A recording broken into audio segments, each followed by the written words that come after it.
Bueno, pues, efectivamente, la sesión anterior estuvimos observando lo que es la conformación del Poder Judicial de la Federación, ¿no? Estábamos ahí viendo cómo se componía la Corte, cómo se llevaba a cabo para su funcionamiento, cómo se constituye, ¿no? Pero en salas. Hablamos, me interesa que ustedes recuerden este cuadrito, porque básicamente de ahí partimos, ¿no? De la Suprema Corte de Justicia, tribunales colegiados, tribunales unitarios de circuito, los cuales, pues bueno, los hemos estado abordando y, pues bueno, de esa manera nos quedamos en los juzgados de distrito, ¿no? Que básicamente se componen de un juez y el número de secretarios, actuarios y empleados que pues les permita en sí pues el presupuesto que vayan ejerciendo, ¿no? Espera, creo que se me atora un poquito la... Esperen un momento, ¿eh? Ok, bueno, estamos aquí en los juzgados juzgados de distrito.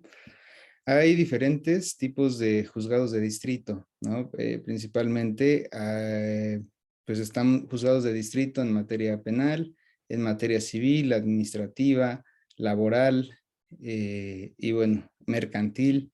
Ahorita comenzaremos viendo cada uno de ellos o en su parte, lo que corresponde a lo más importante, porque bueno, tienen diversas funciones y estas funciones pues vienen reguladas en la ley orgánica del Poder Judicial de la Federación, ¿no?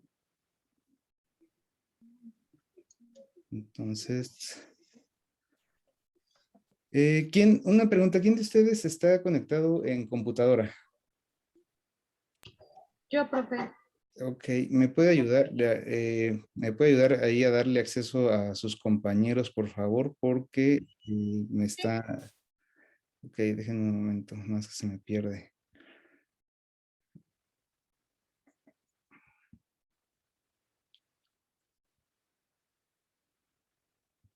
Espérenme, es que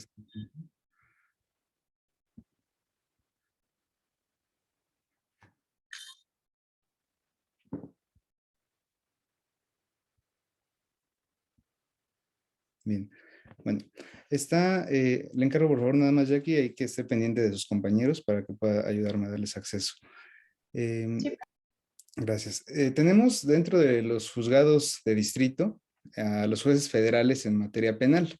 ¿Ellos qué es lo que van a conocer? Bueno, conocen delitos previstos en leyes federales y tratados internacionales, así como lo que se establece en el Código Penal Federal.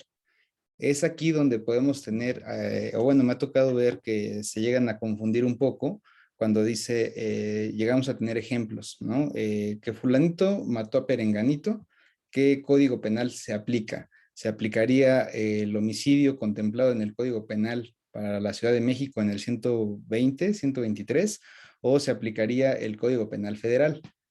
Algunos se preguntarán, y bueno, ¿y de qué sirve tener un código penal federal? ¿Cuándo podríamos equiparar, por ejemplo, un delito de robo en el Código Penal Federal? ¿Y cómo es que se va a aplicar este Código Penal Federal? Bueno, pues ustedes probablemente algunos ya hayan visto en su materia anterior, esta situación, ¿no? André, ¿cómo está? Buen día.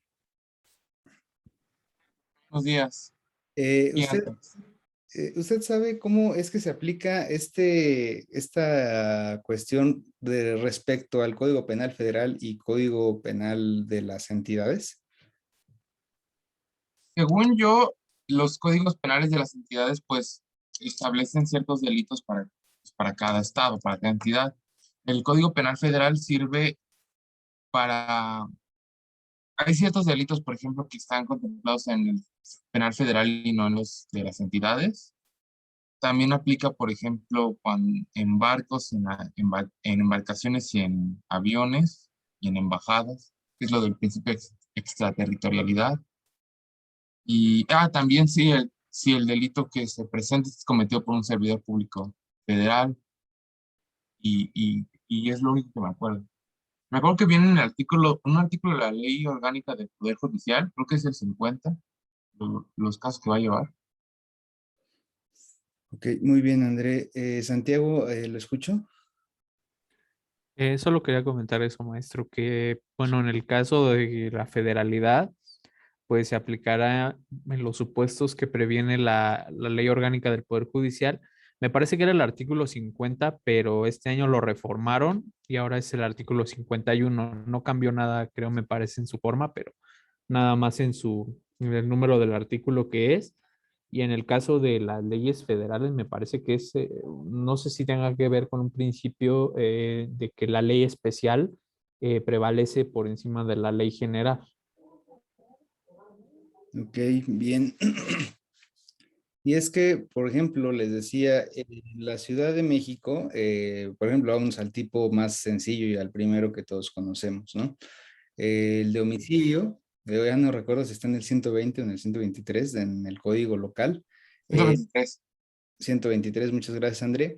Este se sanciona con una penalidad de 8 a 20 años, ¿no? El homicidio simple. Pero si nos vamos al federal, tendríamos en el artículo 307, bueno, básicamente el 302 nos define qué es el homicidio. Y prácticamente es muy similar la redacción, tanto del federal como del local. Simplemente que cambia la penalidad. A nivel federal, el homicidio, igual simple, se sanciona de 12 a 24 años, ¿no? De prisión.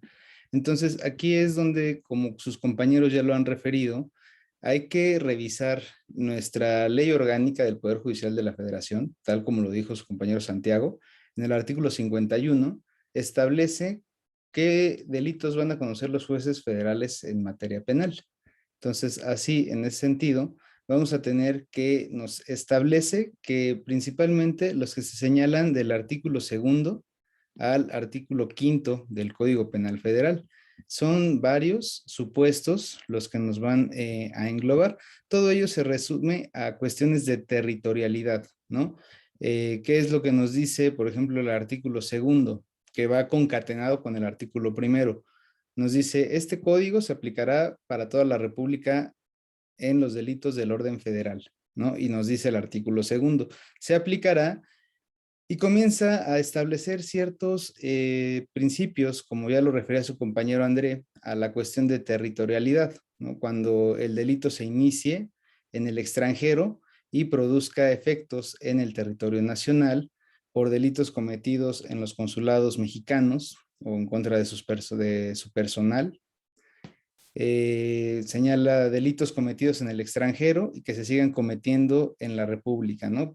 Principalmente esto aplica para temas de delincuencia organizada en su modalidad de delitos contra la salud, ¿no?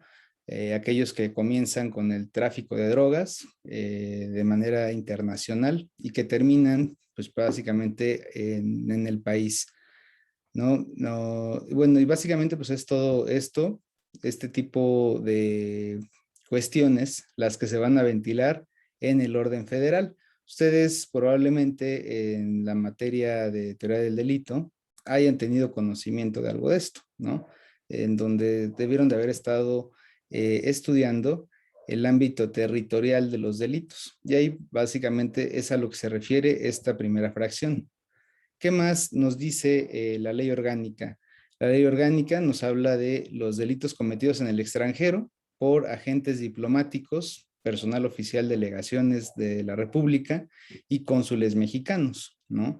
Es muy similar a lo que nos señala el Código Penal Federal del, 2 al 5, del artículo 2 al 5. Básicamente es similar, son cuestiones, nada más que aquí se basa a la persona, ya no es al territorio, ¿no? Una calidad específica, ¿cuál es? Pues que tienen que ser agentes diplomáticos y que lo cometan en el extranjero, pero esos agentes diplomáticos, pues básicamente deben de ser mexicanos, ¿no? Eh, Bueno, siguiente nos habla los delitos cometidos en las embajadas y legaciones extranjeras, ¿no? Si en una embajada se llega a cometer algún delito de los que prevé el Código Penal Federal, pues tendrá que conocer la Fiscalía General de la República, ¿no? Como serían las embajadas y legaciones extranjeras. ya que se cometiera, por ejemplo, en la Embajada de Israel algún delito, pues tendría conocimiento la autoridad federal. Donde el sujeto pasivo sea la federación, ¿no? Este es otro de los supuestos. Enrique Alexander, ¿cómo está? Buen día. Sí, buenos días. ¿Sabe quién es la persona que está en pantalla en la diapositiva? No el de atrás, el de adelante. No. ¿No? Bien, gracias. André, ¿lo escucho? Sí, es Santiago Nieto Castillo, es el titular de la Unidad de Inteligencia Financiera de la Secretaría de Hacienda. Muy bien, efectivamente. Para quienes no lo conocen, es Santiago Nieto, es el actual titular de la Unidad de Inteligencia Financiera, dependencia que se encarga de llevar a cabo en conjunto con las autoridades federales investigaciones para el uso, bueno, para el congelamiento de cuentas bancarias. Este personaje ha sido muy famoso durante el inicio de la gestión del presidente Andrés Manuel. ¿Ello por qué? Porque se han dedicado prácticamente a darle un gran poder a esta unidad de inteligencia financiera. Probablemente los últimos hechos que se le han adjudicado a esta unidad es el congelamiento de cuentas que se le hizo a Gloria Trevi y la persecución que se le está haciendo por unas cuestiones ahí me parece que quedó de ver unos impuestos, evasión de impuestos. Tiene también intervención en el caso de Inés Gómez Montt, donde también se le está investigando por un desfalco millonario. Y así digo, hay diversos, ¿no? Diversos casos. Entonces, la autoridad federal va a conocer de este asunto porque, recuerden ustedes, dentro de las obligaciones de nosotros como mexicanos, tenemos que aportar, ¿no? Ciertas, nuestras contribuciones para ayudar a cumplir la finalidad del Estado, que en este caso se supone que vendría siendo el bien común de la sociedad. ¿No? Digo, hay mucha molestia entre la gente, pues no entre la población, porque la población apoya al presidente, sino un cierto sector, porque dicen que, bueno, todo lo que se recauda de impuestos va a parar a programas sociales. Entonces, aquí lo importante es que tengan ustedes presente que cuando se afecte a la federación, va a conocer la Fiscalía General de la República o bien la Procuraduría Fiscal, ¿no? Ambas de la mano, porque esto, no sé si ustedes ya lo hayan visto, pero es un requisito de procedibilidad para que pueda proceder un asunto en materia penal en contra del, bueno, donde el agraviado sea la federación. No basta una denuncia. No es así como que dijeran, ah, pues es que, por ejemplo, tengo un asunto de una persona que se está peleando con otra y llega el cliente y me dice, oye, ¿sabes qué? Yo sé que fulanito ha evadido impuestos por 1 millón de pesos. Vamos a denunciarlo porque mi asunto pues no avanza, porque es muy endeble mi caso, pero yo quiero denunciarlo también por evasión fiscal. Ok, se puede hacer, sí, pero el procedimiento es, se presenta la denuncia ante la Fiscalía General de la República y el Ministerio Público de la Federación, el Ministerio Público Federal, le tiene que dar vista a la Secretaría de Hacienda, a la unidad que lleva los temas penales, a la Procuraduría Fiscal, para que a su vez ella diga si le interesa querellarse por ese delito o no.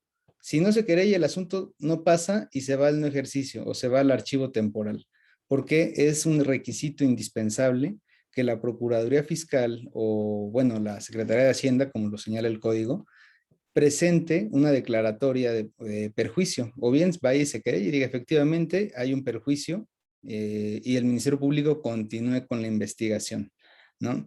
Entonces, aquellos delitos donde ustedes vean, no, pues es que se le debe al fisco, por eso es que mucha gente le tiene miedo a la Secretaría de Hacienda, a todo lo que son impuestos, porque en cuanto dejen de pagar sus impuestos, Hacienda de inmediato identifica y comienza su investigación y, bueno, pues comienza a desplegar sus estrategias. Las más fuertes, pues bueno, es a través de la unidad de inteligencia financiera, donde congelan cuentas, pero obviamente no les van a congelar una cuenta de 10,000 pesos, de 8,000 pesos, ¿no? Que gana, pues es que tengo ahí 20,000 pesos y le debo al fisco 4,000 pesos que no declaré. pues a esos no tienen problema, ¿no? Gastaría más el Estado en estar investigando a una persona con recursos normales que realmente lo que le deja. Siempre la Secretaría de Hacienda se va a ir sobre las grandes empresas, sobre personas que tienen movimientos bancarios relevantes, ¿no? O sea, hablamos de millones. O sea, ya cuando entran, no sé, probablemente más de 10 millones de pesos, ya la Secretaría de Hacienda voltea y pues comienza a hacer todos estos movimientos, ¿no? Pues, ustedes desconozco cómo anden de sus finanzas, pero pues cuando sean ahora sí que cuando crezcan y generen más ingresos o quienes ya tengan sus ingresos, sabrán que deben de tener mucho cuidado con cómo se llevan a cabo sus declaraciones, ¿no? Porque pues esto puede generar un problema en materia penal, en la cuestión, pues toda la cuestión fiscal, ¿no? Tenemos también los cometidos por una o un servidor público o persona empleada federal en ejercicio de sus funciones o con motivo de ellas, ¿no? Si un elemento de la Guardia Nacional al momento de hacer una revisión a un vehículo en una carretera federal comete algún abuso o algún exceso, el código penal aplicable va a ser el Código Penal Federal, ¿no? Y así con cualquier empleado de la federación, llámese del IMSS, llámese del ISSSTE, algún empleado de Comisión Federal de Electricidad y de cualquier otra dependencia que ustedes conozcan que digan, ah, pues es que aquí es federal. Bueno, el código aplicable será el federal y no el local, ¿no? Siempre que esté en ejercicio de sus funciones, porque luego van a preguntar, y bueno, y si un guardia nacional va hacia su casa, pero porta todavía el uniforme y ya no está en servicio y participa en algún evento, por ejemplo, que se pelea con otra persona, pues obviamente el código va a ser el local porque no está en ejercicio de sus funciones, ¿no? El señor ya iba a su casa. Pero si se encuentra en funciones, pues será obviamente el Código Penal Federal el que tenga aplicación. Los cometidos contra de personas servidoras públicas o empleados federales. Les comentaba hace alguna semana, me parece, no recuerdo si 1 o 2 semanas, que había una persona que trabajaba en el Congreso de la Unión, que era un médico, y que había sido denunciado por abuso sexual por algunas servidoras, bueno, por algunas funcionarias del Congreso. Obviamente, creo que les había referido que esa denuncia la inician en la Fiscalía General de Justicia de la Ciudad de México, en la Fiscalía de Delitos Sexuales, pero por competencia, esta se remite a FEBIMTRA, que es la Fiscalía de FGR, la federal, ¿no? La Fiscalía para la Atención de Delitos contra Mujeres Víctimas de Trata, me parece algo así viene la denominación correcta.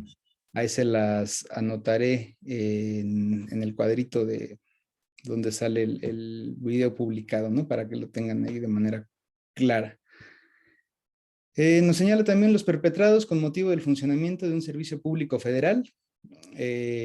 Por ello es de que el huachicol, ustedes saben, pues es un delito del ámbito federal, ¿no? Ese delito porque todo lo que es el tratamiento del petróleo, hidrocarburos, está reservado, bueno, a la Federación. Comisión Federal de Electricidad, si alguno de sus empleados llega y facilita para llevar a poner un diablito, pues esto será de materia federal. Santiago, adelante. Yo no fui maestro. Perdón, Yo no André. fui maestro.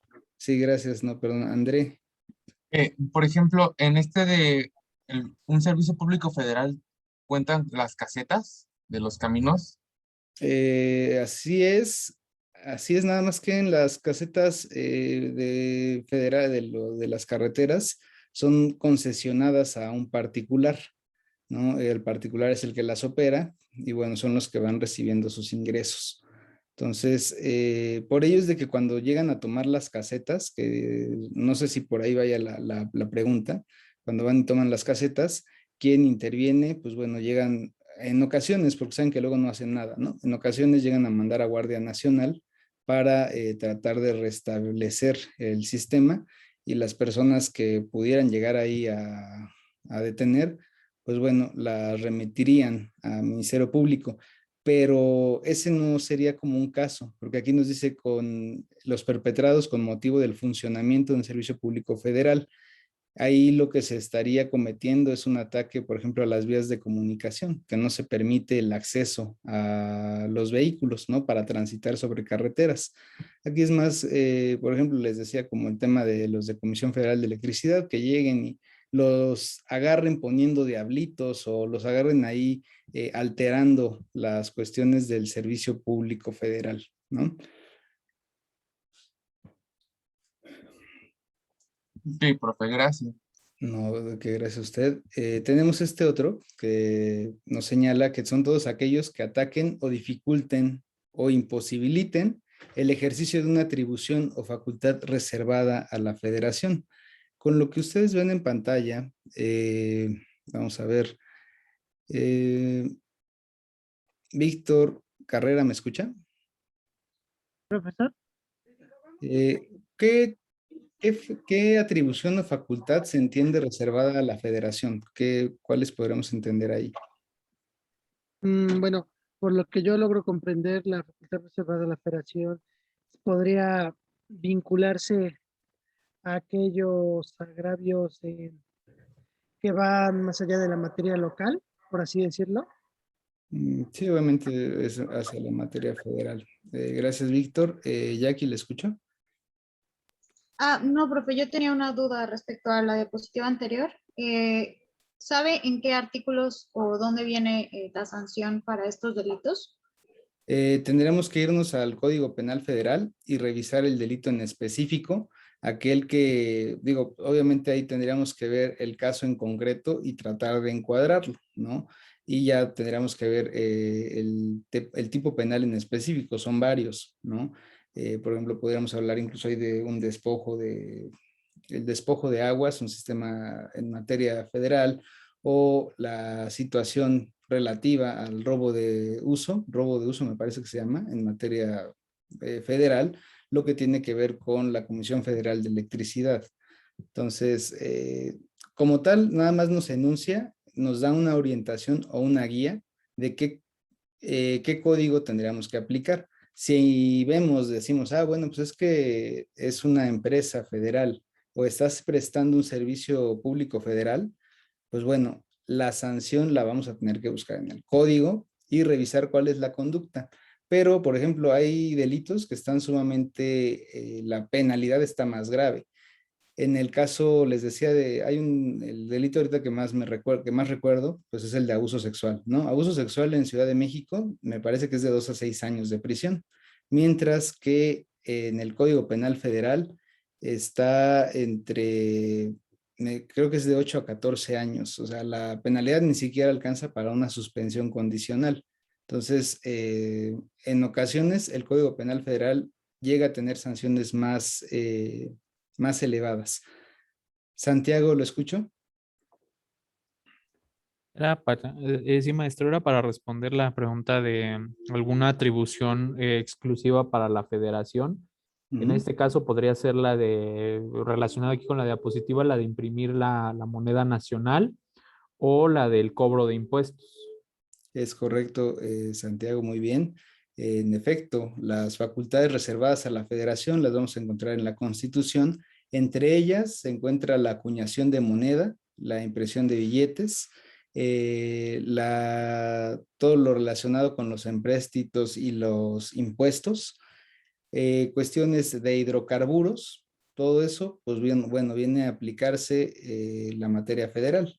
Falsificación de billetes, pues es materia federal, ¿no?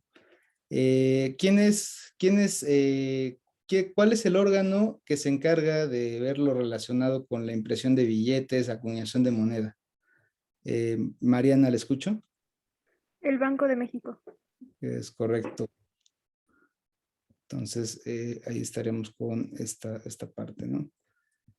También nos señala delitos electorales, los cometidos por o en contra de las y los funcionarios electorales federales, en términos del artículo 401 del Código Penal Federal.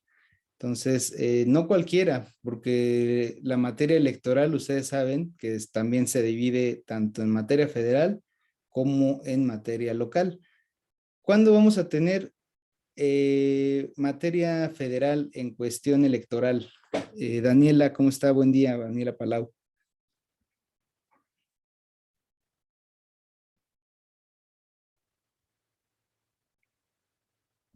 Ya, ¿verdad? Ya la escucho. Ya. ¿Me puede repetir la pregunta, por favor? ¿Cómo podríamos tener un ejemplo de materia electoral federal y materia electoral local? ¿Entraré aquí cuando venden bueno, más bien compran los votos? Ajá, bueno, ese es el delito, comprar votos, pero ¿cómo podremos diferenciar de la materia federal y la materia local? Ah, la materia local, pues podría ser cualquier persona, ¿no? Que reclute a las personas para que les venda el voto a ella.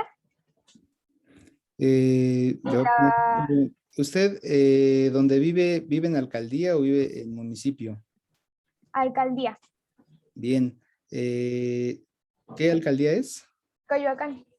Ok, si estamos hablando que, por ejemplo, situémonos antes de las elecciones, donde se llevó a cabo comicios para elegir al alcalde de Coyoacán, y de repente llega una persona y comienza a comprar votos para el candidato a la alcaldía, ¿qué materia sería? ¿Local o federal?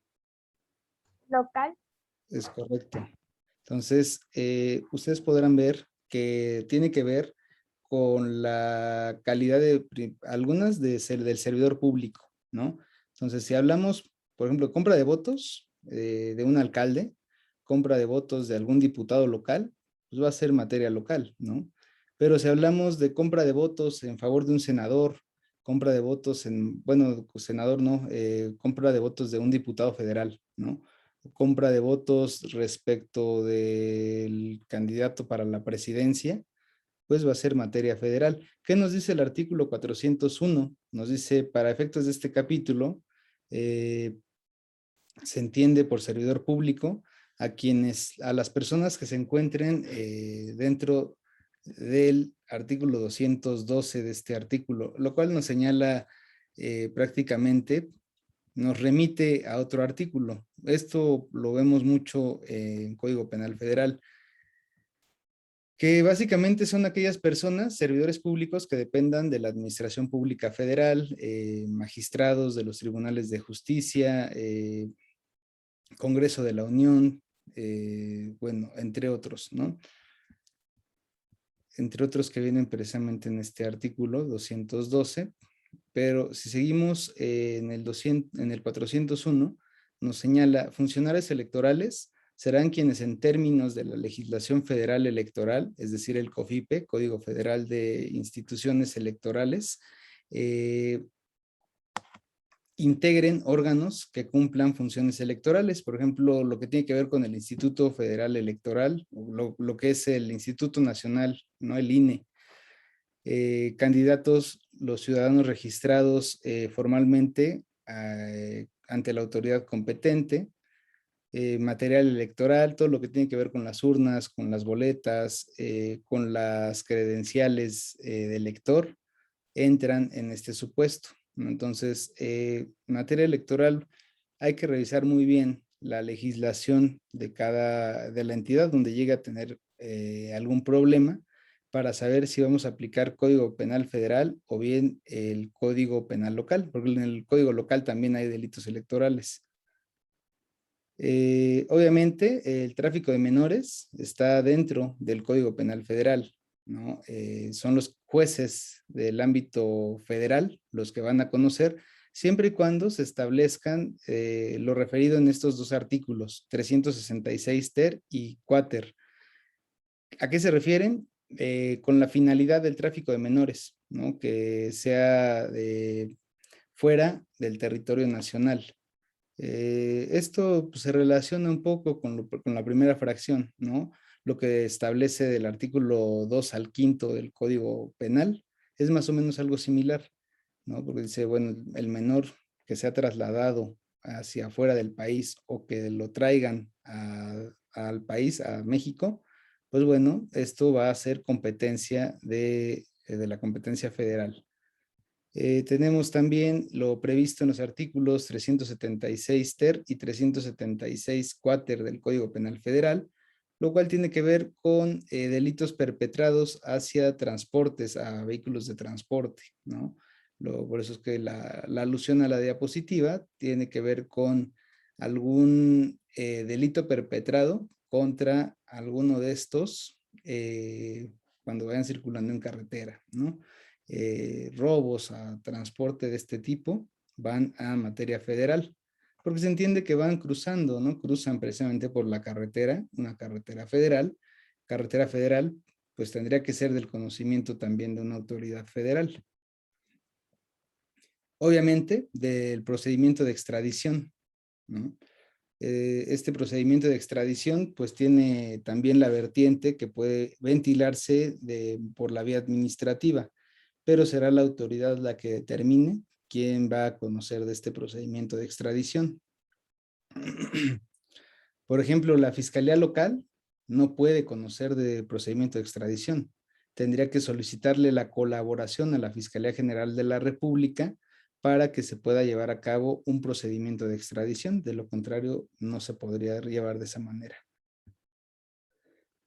De las autorizaciones para intervenir cualquier comunicación privada, pues se encargará un juez federal en materia de telecomunicaciones, ¿no? Jackie, ¿le escucho?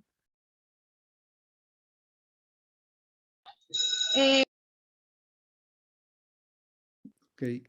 Ya, profe. En el caso de la extradición, ¿qué delitos ameritan eso? Es que no conozco muy bien del tema.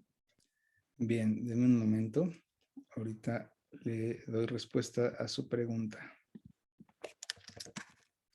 De hecho, esta ley, hay una ley respectivamente que nos establece cuáles serían, hay materias específicas donde nos van a apoyar a llevar a cabo una extradición. En su mayoría son delitos que se hayan perpetrado, por ejemplo, en México. Tal es el caso del asunto de Andrés Römer, ¿no? Ustedes no sé si lo ubiquen, en donde se le acusa a este agente diplomático de haber abusado y de haber violado a diferentes mujeres del ámbito periodístico. El señor pues estaba aquí, ese es un delito local, ¿no? Sin embargo, el señor al escuchar en medios que estaba siendo denunciado y que tenía algunos asuntos que tratar, agarra y se va al Estado de Israel. ¿Cuál es el problema en ese caso? O sea, ¿se puede pedir una extradición por el delito de abuso sexual? Sí, pero el problema en ese asunto es que en el Estado de Israel no se cuenta con convenio de extradición. Cada país, México tiene suscrito convenios de colaboración internacional para extraditar a las personas. Y por lo regular siempre dicen cuando el delito que se haya cometido en el país dentro de México tenga una aplicación similar en el otro país donde se encuentre la persona, se puede solicitar su extradición para que lo traigan a México y bueno, enfrente su proceso.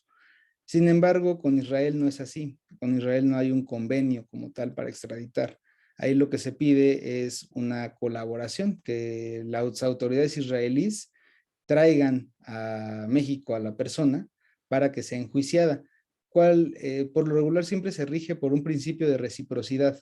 Es decir, en este caso, si Israel me trae a Andrés Römer, en un futuro, si Israel tiene alguna persona en México de la cual se le siga un proceso, México estará obligado en regresarlo a Israel. ¿Por qué? Porque, bueno, Israel dice, yo soy recíproco y te lo mando. Porque no tenemos convenio para extraditar, pero pues ahí te mando a la persona. En este caso no lo hay, simplemente hay peticiones para que venga, pero pues no se han atendido. Tal es el caso también de esta persona que apenas mencionó el presidente, no sé si ustedes la hayan escuchado, lo que tiene que ver con Tomás Herón.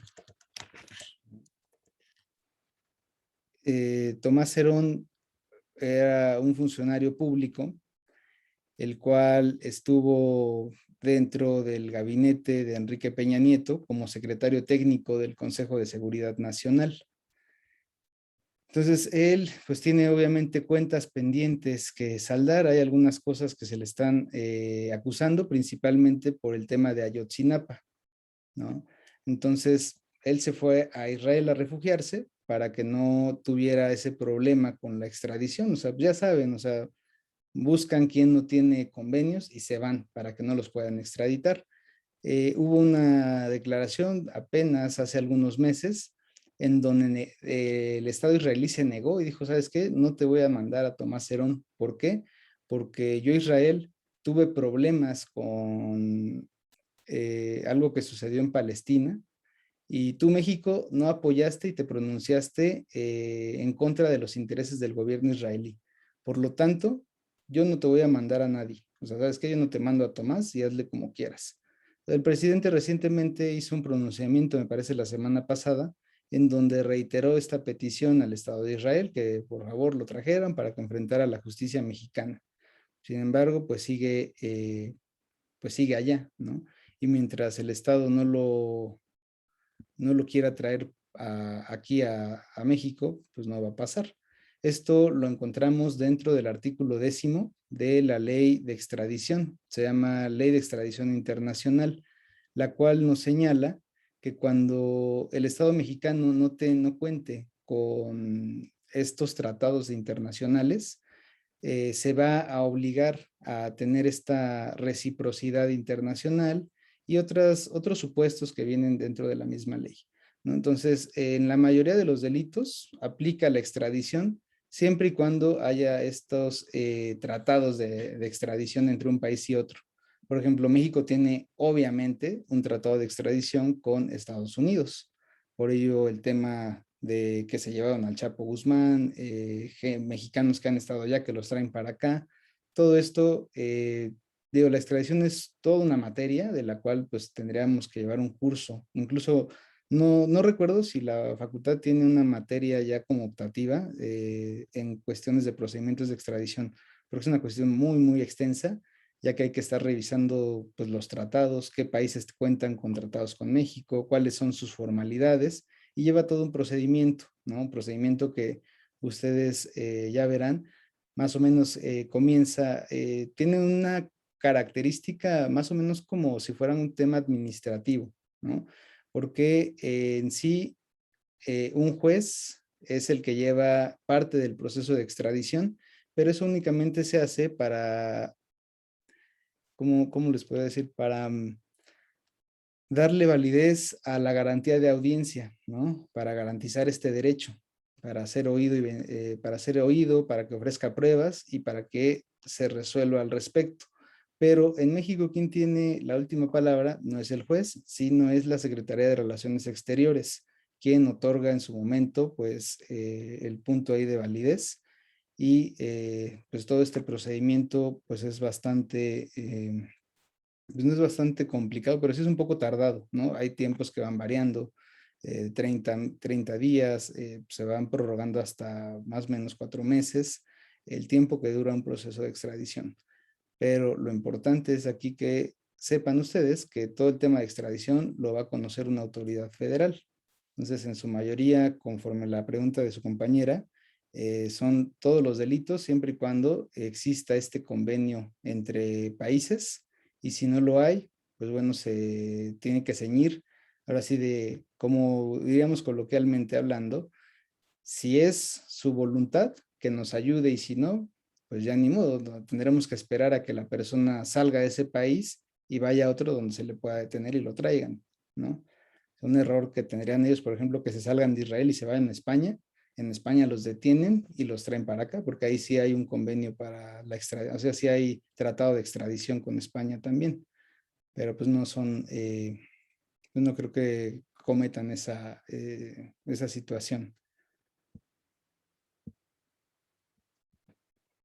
Bueno, hablábamos de autorizaciones para intervenir cualquier comunicación privada. Esta, pues obviamente tiene que ser a petición del Ministerio Público Federal para que un juez federal o bien ya sea incluso hasta un Ministerio Público del Fuero Común lo puede hacer, ¿no? Puede llevar a cabo esta cuestión de permitir o hacer la petición en el sentido de que la autoridad federal realice esta autorización para que se intervenga en comunicaciones privadas, ¿no? Por ejemplo, pues es que se está investigando un secuestro en la Ciudad de México. El Ministerio Público tiene que ir ante un juez en materia federal para solicitar la intervención de comunicaciones privadas, obviamente fundando y motivando el acto de investigación. ¿Para qué? Para decir, bueno, pues es que se tiene indicios de que tal persona está en comunicación con un miembro de la banda de secuestradores, ¿no? Un ejemplo ahí genérico. Nos dice de los delitos del Fuero Común respecto de los cuales el Ministerio Público de la Federación hubiese ejercido la facultad de atracción. A ver, déjenme ver, tengo aquí un mensaje sobre el general Cienfuegos. Exacto, bueno, ese tema de extradición, ¿no? Lo que sucedió con el general Cienfuegos. Pero él estaba en Estados Unidos, pues no hubo tanto tema. Ahí fue más una cuestión de orden político. Algunos mencionaban que no se daban las características del delito y por ello fue que quedó prácticamente exonerado sin ningún tema pendiente. De los delitos del Fuero Común, de los cuales el Ministerio Público de la Federación ejerza facultad de atracción, la facultad de atracción es una figura que contempla la propia Constitución, si no mal recuerdo es el artículo 108. Al final de este artículo señala que en los delitos conexos se puede ejercer facultad de atracción o bien porque la relevancia social del delito amerite que se ejerza esta facultad de atracción, ¿no? Tal como lo que sucedió en el caso de Ayotzinapa, ¿no? Los 43 desaparecidos. La ley de desaparición forzada es de aplicación local, ¿no? O sea, las autoridades del Fuero Común la pueden aplicar. Sin embargo, establece un supuesto que si es de relevancia social, se puede ejercer facultad de atracción. Entonces, este caso de Ayotzinapa comienza en la Fiscalía de Guerrero, ¿no? La Fiscalía local de aquella entidad hace su investigación, pero por la relevancia del caso, la FGR, la Fiscalía General de la República, le hace la petición de atracción y lo que hace la Fiscalía del Estado es, ¿sabes qué? Pues ahí te lo mando y la Fiscalía General continúa con las investigaciones.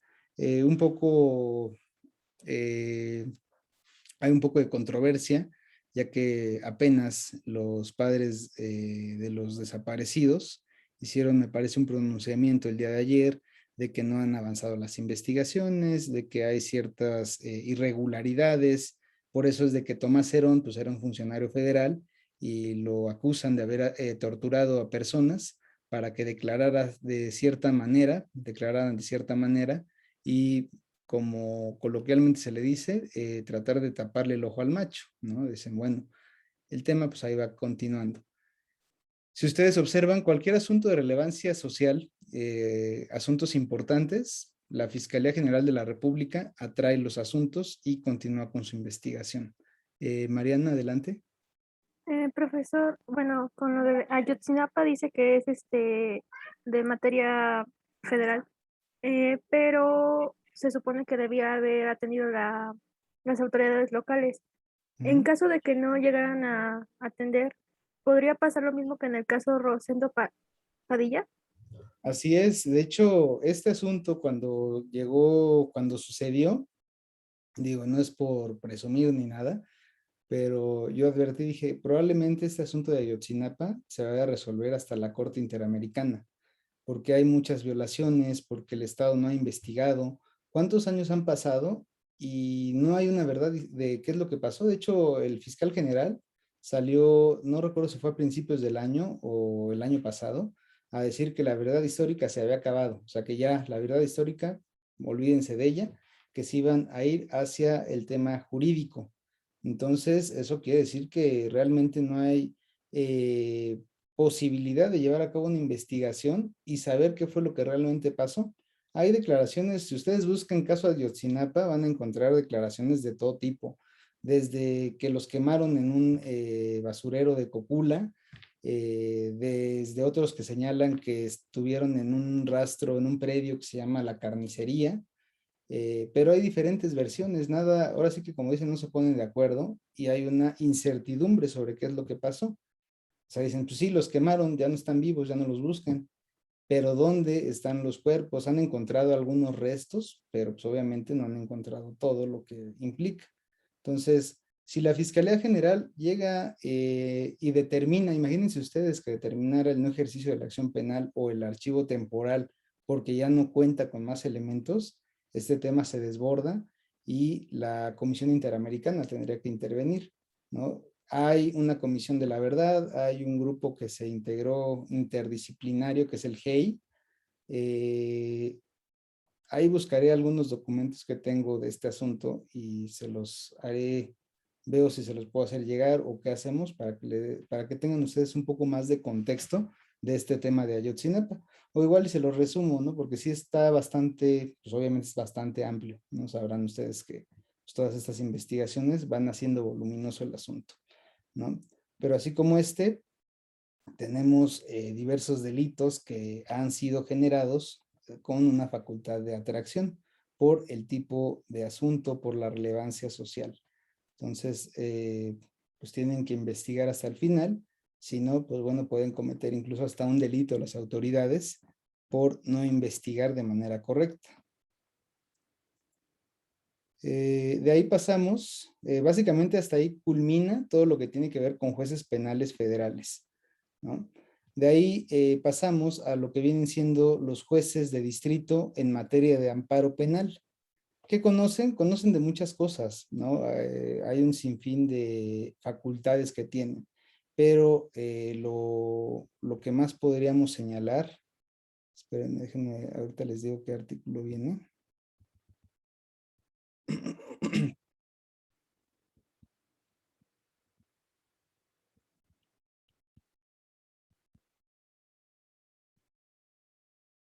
Viene en el artículo 56 de la ley orgánica, ¿no? Son 4 fracciones y nos señala que vienen contratos de autoridad que afecten la libertad personal, de los juicios de amparo conforme a la fracción séptima del 107 de la Constitución, de juicios de amparo contra leyes y demás disposiciones de observancia general en materia penal, así como de las denuncias por incumplimiento o a las declaratorias generales de inconstitucionalidad emitidas por la Suprema Corte de Justicia de la Nación respecto a normas generales en materia penal, ¿no? Alguna ley que se haya declarado su inconstitucionalidad, como pudiera ser el caso de esta ley que era déjenme recuerdo el nombre, lo que tendría que ver con la expropiación de inmuebles por materia de extinción de dominio, ¿no? En materia federal, esa fue sometida a la Suprema Corte de Justicia porque señalaban que violaba el debido proceso. Ustedes, Ana Karen, ¿cómo está? Buen día. Buenos días, profe. ¿Usted sabe a qué se refiere la extinción de dominio? No, me parece que no. No, bueno, la extinción de dominio, a ver, Emiliano, ¿lo escucho? ¿Ahí me escuchó, profe? Sí. Se tenía entendido que la extinción de dominio es un recurso que tiene el Estado para, por así decir, quitar propiedades, que hayan sido adquiridas de manera ilegal. Ilícita. Ilícita, bueno. Ajá. Exacto, o sea, es una forma en que el Estado castiga a los perpetradores de conductas ilícitas, principalmente cuando se adquieren de manera ilícita o no se puede comprobar la procedencia legal del inmueble. Indra, ¿cómo está? Buen día. Buenos días, profe. Bueno, yo le quería decir que me parece que está sustentada en el artículo 22 constitucional, pero también a su vez se desprende de la Ley Nacional de Extinción de Dominio. Así es. De hecho, creo que si es el 22 o es el 23, no lo recuerdo. Es que aquí se me atora a mí. Espérenme. A ver, ahorita le voy a decir en cuál viene.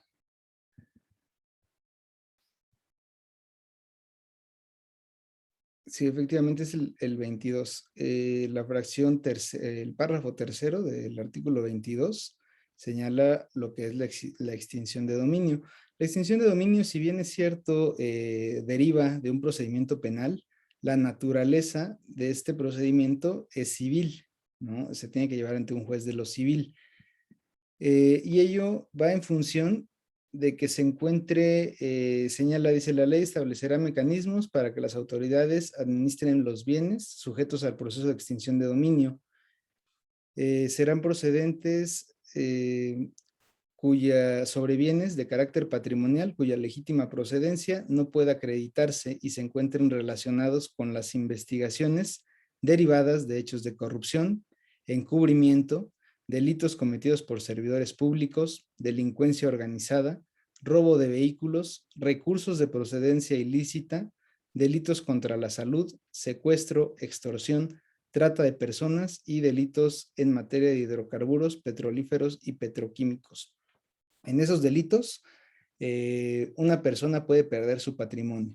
Por ejemplo, si alguien denuncia que, no sé, el vecino o alguien de determinado lugar, dicen, pues es que en esa casa se dice por los vecinos y yo he visto movimientos extraños y tenemos conocimiento que se vende droga, ¿no? Se hace la denuncia, el Ministerio Público hace las gestiones, actos de investigación, y bueno, lo que decía esta ley, la ley a nivel federal de extinción de dominio, era que con el puro señalamiento, la autoridad tenía la facultad de manera preventiva de asegurar ese inmueble e incluso hasta lo podía vender, ¿no? Podía rematarlo. Porque, ¿cuál era el fundamento de ello? Sin tener sentencia, porque decían, le sale más caro al Estado tener ese inmueble en administración, porque tiene que darle el mantenimiento, que venderlo o rematarlo, y si la persona resulta inocente, pues bueno, se le regresará parte de ese dinero. Entonces, pues esto entró en mucha controversia, porque llegó al grado de decir, una persona va pasando de una casa bonita, decían que era lo que pasaba en Venezuela, ¿no? Va pasando el presidente, dice, ay, mira, esa casa está muy bonita, ¿por qué está tan bonita? Es muy lujosa. A ver, iníciale la investigación. Y con ese mero señalamiento se podía asegurar el inmueble y se podía privar a la persona de su patrimonio, sin que hubiera una sentencia de por medio. Entonces, donde se declarara la culpabilidad de la persona. Entonces, esto se sometió a consideración de la Suprema Corte de Justicia. Hasta el día de hoy parece ser que no hay una respuesta todavía, pero no se puede aplicar esta ley en materia federal.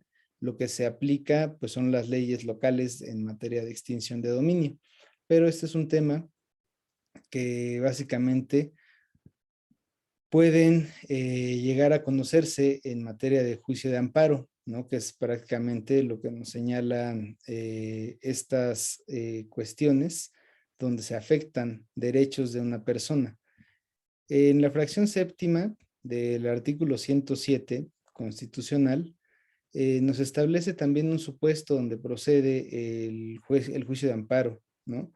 Que es, nos señala contra actos u omisiones en juicio, fuera de juicio o después de concluido que afecten a personas extrañas al juicio, lo que vienen siendo el tercero interesado, ¿no? Quien no tiene un derecho sobre el bien inmueble. Por ejemplo, alguien renta su casa, ¿no? Le digo, te rento mi casa, fulanito Pérez. Y recibe su renta día con día y de repente recibe la noticia esta persona diciendo, oye, ¿sabes qué? Ve a revisar tu casa porque hay elementos de policía fuera del domicilio y hay unos sellos. Va la persona y no, pues ¿qué pasó? Pues yo le renté a fulanito Pérez. Y le dicen los policías, sí, pero ¿sabe qué? El día de ayer hubo un operativo y se le detectaron psicotrópicos en el domicilio. Se le detectó 1 kilo de marihuana, 1 kilo de cocaína, así como armas de fuego, y por lo tanto se aseguró el inmueble y va a entrar a extinción de dominio. Entonces, pues, ¿qué hace la persona? La persona se puede ir a personar al proceso de extinción de dominio y además puede solicitar un amparo en contra de esto como un tercero ajeno a ese asunto. O sea, yo renté mi casa y desconocía que la persona estuviera haciendo actos ilícitos en la misma, ¿no? Entonces, esto lo ampara el 107 de la fracción séptima de la Constitución.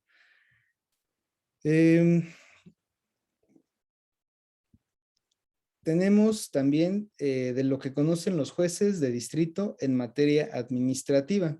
Ellos conocen controversias con motivo de aplicación de leyes federales cuando deba decidirse sobre la legalidad o subsistencia de un acto de autoridad o de un procedimiento seguido por autoridades administrativas.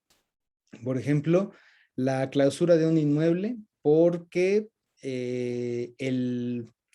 ¿cómo se llama este instituto? El instituto que se encarga de verificar el INVEA, lo que era el INVEA, no sé si actualmente siga siendo el mismo, pero es el que se encargaba de revisar que tu comercio se encuentre conforme a las normas, ¿no?, locales. Que digan, pues es que está el comercio, por ejemplo, cuando no había pandemia, ¿no? Regularmente lo hacían en centros nocturnos, que llegaba el INVEA, revisaba la normatividad del establecimiento y decía, no, ¿sabes qué? Tu establecimiento no cuenta con un protocolo adecuado de protección civil, no tiene las salidas necesarias de emergencia, entonces, ¿sabes qué? Agarro y te clausuro. Entonces, contra esa clausura procede un amparo, pero el amparo sería en materia administrativa, ¿no? Porque el INVEA es una autoridad administrativa. Si alguno de ustedes maneja vehículo y se pasa, de repente lo para un oficial de tránsito y le dice, a ver, usted no trae cinturón de seguridad, lo voy a multar, agarre su multa. Esa multa puede ser recurrida a través de un procedimiento administrativo, en donde si no les dan la razón en el fuero común, pueden irse hasta un juicio de amparo en materia administrativa para que esa multa sea inválida. ¿Por qué señalamos que las multas no cumplen o deben de ser inválidas? Porque estas multas, conforme las imponen en la Ciudad de México y en la mayoría del país, no cumplen con el requisito del debido proceso, ¿no? Simplemente no te dan la oportunidad de alegar ni de manifestar por qué no te deberían de poner la multa. Entonces, esto, como dicen, bueno, pues la multa viola el debido proceso, en amparo se invalidan algunas de ellas, siempre y cuando no se pase del término, ¿no? El término para la interposición de la demanda son 15 días, una vez que conoces el acto reclamado.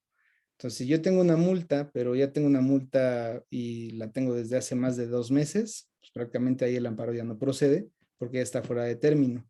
Tengo 15 días para ampararme, o bueno, porque también hay otro principio en el amparo, que es el de definitividad, el cual me dice que tengo que agotar todos los medios que me da la ley antes de ir al amparo. En este caso sería el procedimiento administrativo ante el Tribunal de lo Contencioso, que es local, y una vez que me definan a través de alguna sentencia si tengo que pagar o no, si no tengo que pagar, pues no pasa nada.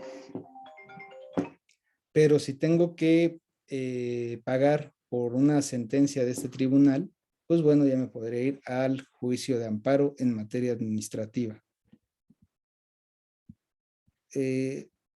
También señala que el amparo administrativo se va a dar contra actos de autoridad judicial en controversias que se susciten con aplicación de leyes federales o locales, cuando se tenga que decidir sobre la legalidad o la subsistencia de un acto de autoridad administrativa. Estos, pues básicamente podemos ver en el tema de salud, por ello es de que la gente se ampara contra algunas cuestiones, por ejemplo, de que diga, pues es que no me toca la vacuna, no me han vacunado, pues voy y me amparo. Ese amparo va a tramitarse en vía administrativa, porque a pesar de ser un derecho a la salud, esto se encuentra regulado en una ley federal, ¿no? La Ley General de Salud. Entonces, esto le tocaría conocer a un juzgado en materia administrativa, juzgado de amparo en materia administrativa. Conoce de juicios de amparo contra leyes y disposiciones general en materia administrativa, ¿no?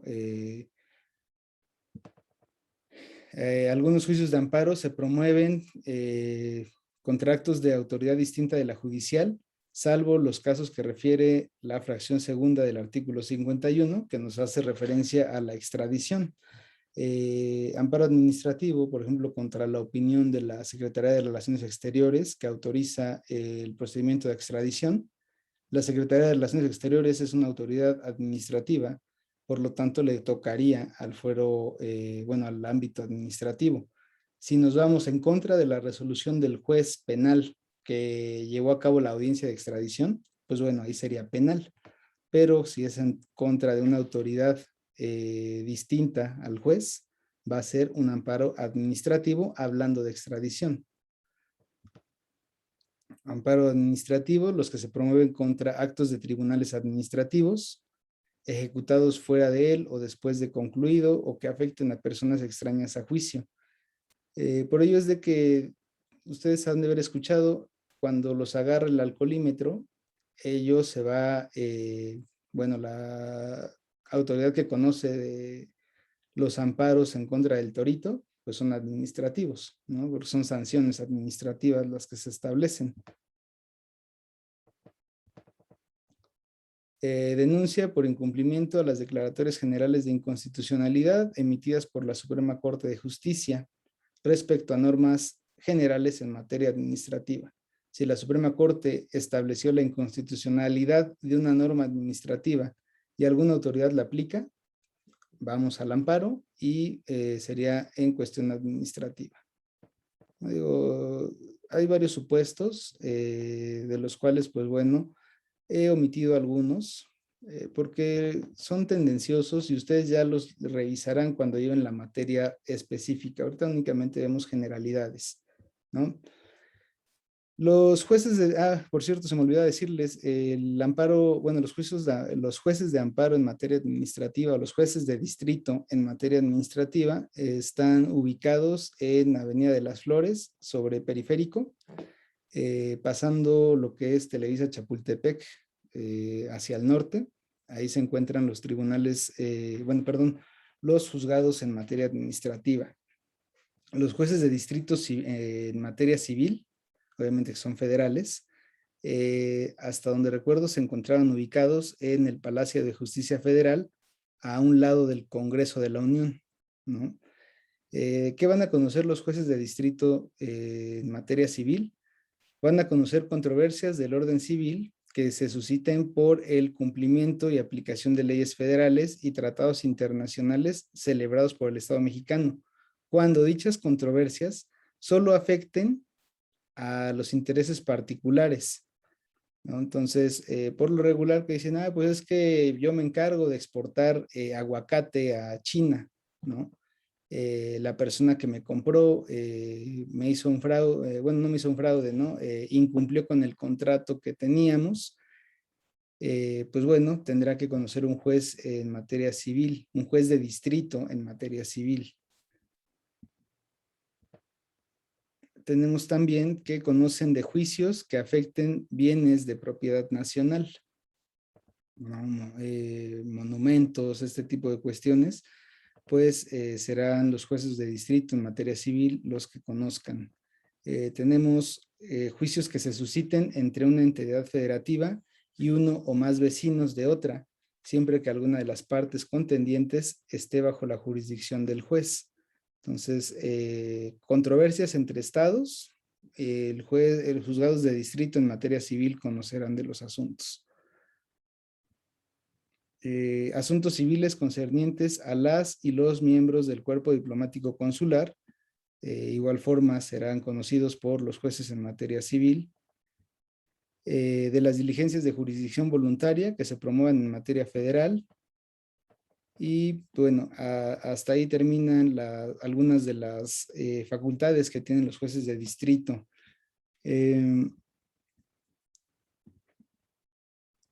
esperen, les voy a dar aquí el artículo. Eh,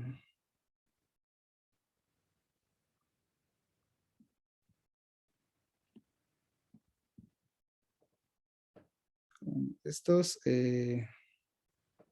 ustedes los van a encontrar posteriormente. Los de materia administrativa están en el artículo 52 de la Ley Orgánica del Poder Judicial de la Federación. Los jueces de distrito civiles federales están en el artículo 53.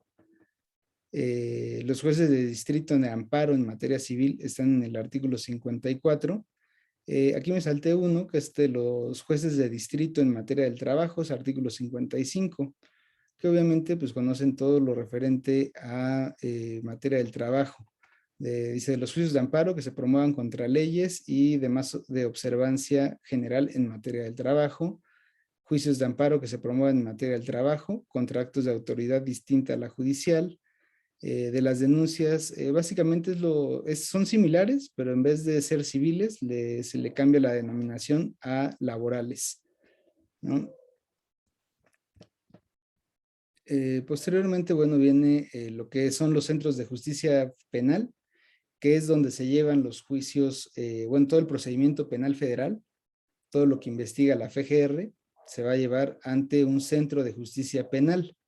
No se va a llevar ante, como decimos aquí, en fuero común, unidades de gestión judicial. Los centros de justicia penal, hagan de cuenta que son similares y se componen por jueces de control en materia federal, tribunales de enjuiciamiento y de alzada, así como por el administrador del centro. No tiene mayor complicación esta clasificación, ¿no? El tribunal de alzada se compone por magistrados del Tribunal Colegiado de Apelación con competencia especializada en el sistema acusatorio, jueces de control y tribunal de enjuiciamiento, la o el juez de distrito especializado en el sistema acusatorio. Esta imagen que está en pantalla es de Almoloya, ¿no? Afuera de Almoloya, los juzgados penales federales. De hecho, todos los juzgados penales federales están, los centros de justicia penal son muy similares y por dentro son iguales todos, en todo el país es igual. Y bueno, por último tenemos lo que es el Consejo de la Judicatura. Con esto concluimos el día de hoy, ¿no? ¿Qué es el Consejo de la Judicatura? Se encarga de administración, vigilancia, disciplina y carrera judicial del Poder Judicial de la Federación, así como de velar por la autonomía de los órganos del Poder Judicial, así como ver por la independencia, la imparcialidad y la legitimidad de las y los miembros de este, ¿no? Ya la sesión anterior vimos respecto de la imparcialidad, estamos ahí hablando un poco de este tema. El Consejo de la Judicatura se compone de 7 consejeros y funciona a través de comisiones. Cada año tiene 2 periodos de sesiones y lo preside el presidente de la Suprema Corte de Justicia de la Nación. Su presidente es el mismo de la Suprema Corte de Justicia. Hay órganos auxiliares, tenemos la Escuela Federal de Formación Judicial, que es la que se encarga de impartir cursos, de los que ustedes en ocasiones, no sé si luego ven en Face que se promocionan cursos de la Suprema Corte. Pues la Escuela Federal de Formación Judicial es la que los promueve. Visitaduría Judicial, que es un órgano que ayuda al Consejo de la Judicatura para revisar sobre las faltas de sus servidores públicos. Unidad de Investigación y Responsabilidad Administrativa, que tiene que ver con las declaraciones de los funcionarios, que todo esté en regla. La Contraloría, igual, que los recursos se destinen hacia lo que debe de ser y que no haya desvío de recursos. Instituto de Defensoría Pública, pues bueno, de ahí salen los defensores de oficio, los defensores públicos, y el Instituto Federal de Especialistas de Concursos Mercantiles, ¿no? Básicamente son los órganos que ayudan. Y bueno, esto ya lo dejamos para la siguiente sesión, que viene siendo el Tribunal Electoral del Poder Judicial de la Federación. Que adelantamos ahorita, bueno, es una sala superior, 7 salas regionales y una sala especializada. ¿Hasta aquí hay algún comentario o alguna duda? No, maestro. Voy a parar la grabación y procedo a hacerles la asistencia ya para que nos vayamos en santa paz. Voy a tomar aquí la captura de pantalla. Les agradezco a todos su asistencia. A ver, ahí va, ¿eh?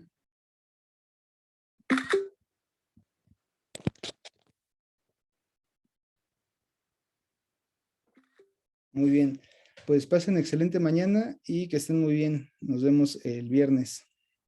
Muchas Gracias, gracias. profe. Profe, que tenga buen día. Hasta luego. Hasta luego.